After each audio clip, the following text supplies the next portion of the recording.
We send him FightHype.com. My man, Ricky Funez. Back again. I haven't seen you in a while, man. Yes, sir, man. How you been, Ricky? Great, man. Thank you. Getting in shape. Not me, Brandon. Just making things happen with my nephew, along with my nephew. Just happy, bro. Living life. There we go. Thanks for coming. Absolutely. Before we get into Juan, Brandon, I know he's finally a free agent, man. I know you guys are trying to get that done. How happy are you guys to kind of have that whole progress move now and know a little bit more? It was great because we were hoping that his contract was going to be over like in December. But, you know, our lawyer, Guadalupe Valencia, made that happen sooner than they should have. Now we're working, I guess they've been speaking to different promoters, but we have a promoter in mind already. It's going to make things happen in the beginning of the year. Brandon's a free agent now.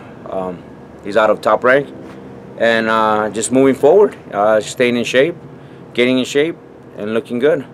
I know a lot of the stuff you guys have been doing is getting his weight down, but have you guys been sparring too, Ricky, and working on things like that? He's been sparring my nephew. You know, my nephew's a southpaw. He's been sparring my nephew a lot. Yeah. I've been throwing him in there with rookies, guys that are like, they cannot try to hurt him, you know, but the only reason why I put him in there is so Brandon could work on his reflex, work on his speed, work on his footwork, things that he can't do with experienced guys. So I'd rather him do that with guys that are mediocre or rookies, like what we call, so he could, like batting practice. You want to practice, keep practice, stay busy in the ring. Do you want your first assignment, Ricky, to be a big fight? Would you want a tune-up, or how do you guys feel about going? You guys been working in the gym for a long time already. Yeah, you know, Brandon's a veteran. He's a pro. He's an experienced fighter. You know, we've been speaking. We spoke about a tune-up fight, but you know, the opportunity presented itself of Victor Ortiz calling out Brandon, and you know, we had advisors, a lawyer, that we don't need a tune-up fight because anything could happen in a tune-up fight. That's true. Brandon doesn't look good. Brandon loses, or Victor Ortiz gets a tune-up fight, he loses, and you know, Brandon Rios, Victor Ortiz will never happen if something would happen like that. But it seems like the fight is being made at the moment as we speak. We'll see what happens unless somebody pussies out, or you know, or anything could happen. Ricky, how do you feel, man? Because these guys haven't liked each other for a very long time. The beef goes back many years, and you're just now coming in as a trainer. How do you, from your perspective, how do you see this fight, and how, like, and I know it's an important fight for Brandon. You as a trainer, how do you see it? Well, it's important.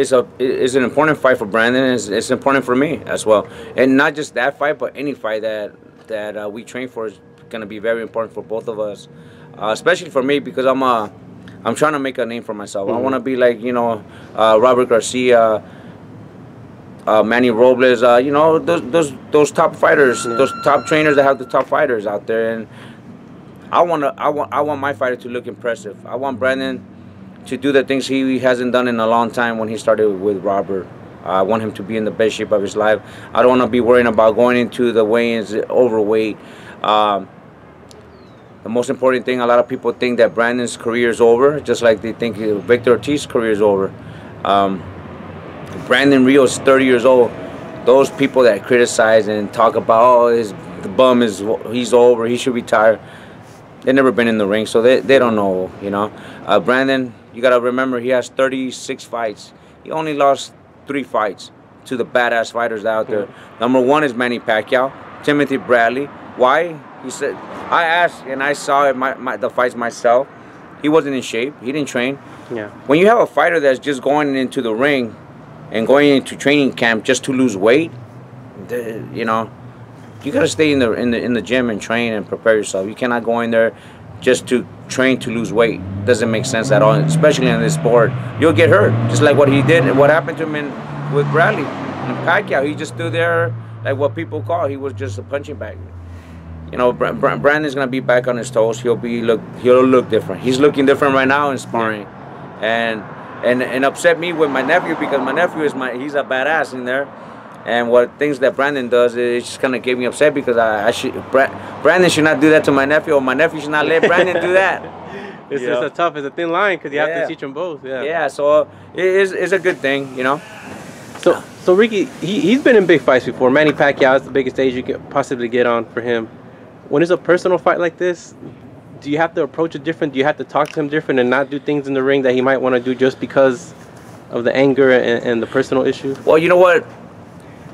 People understand this. They have to understand this. Me, I could be working with Brandon over day and night, certain things, work on his footwork, do this, do that. You got to remember, Robert has trained him for so many years, since he was 17 or 18 years old.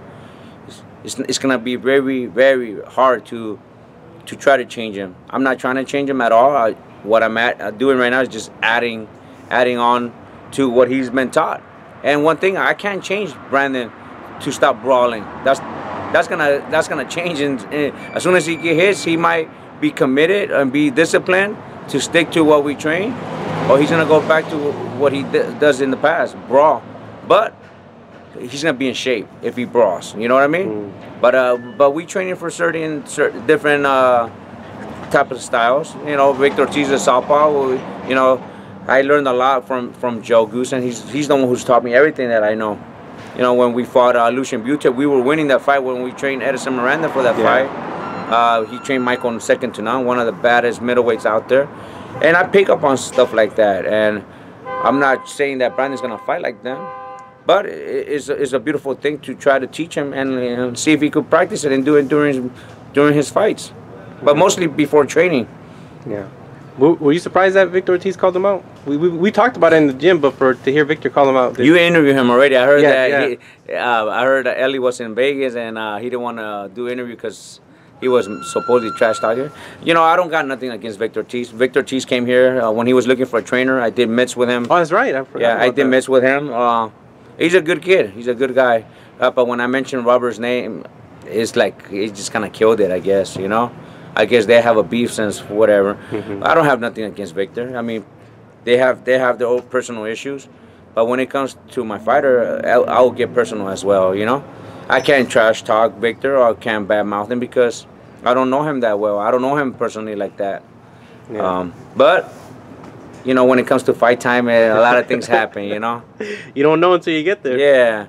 I mean, we've been through I learned to have self-control. I learned from Joe, you know, because we had Casamayor at one time, and then we had Corrales. Yep. So it was kind of weird. That was actually personal, right? For you guys? That was really personal because I spent 6 years with Casamayor. Casamayor lived in my house for almost 3 years. Man. You know, he lived in my house. You know, my wife at that time would be cooking for him. So it was personal between Casamayor and I.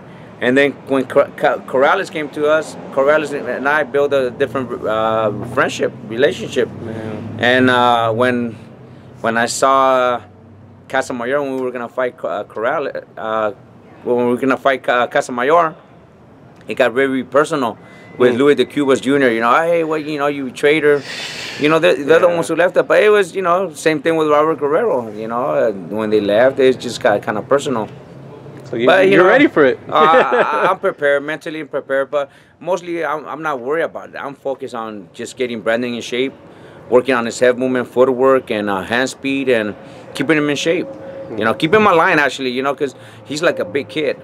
He's one of those kids that you got to keep him online, you know. True. You know, he likes to joke around. I try not to joke around. People seen videos of him that he's kind of disrespects me. You know, you got to entertain him once in a while, but when it comes to work, he has to work. And he does that to everybody, sir. He does that to everybody. But the one thing about him, man, I don't want to do that with him. I don't want to be buddy-buddy because then we can establish a friendship that we're just going to be joking around between us, and I don't want to do that. That's good. And Ricky, I got to ask you about the fight. About my beard? Oh, and the beard. And the beard. That's the first thing I noticed when I saw you. I'm going to go get it trimmed today. I just wanted to see how it is, how it feels. You know, I never liked having it's facial hair. For me when I do it. It itches me, bro. Yeah. It's an experience. You know. It looks good though, Ricky. Thank you, bro.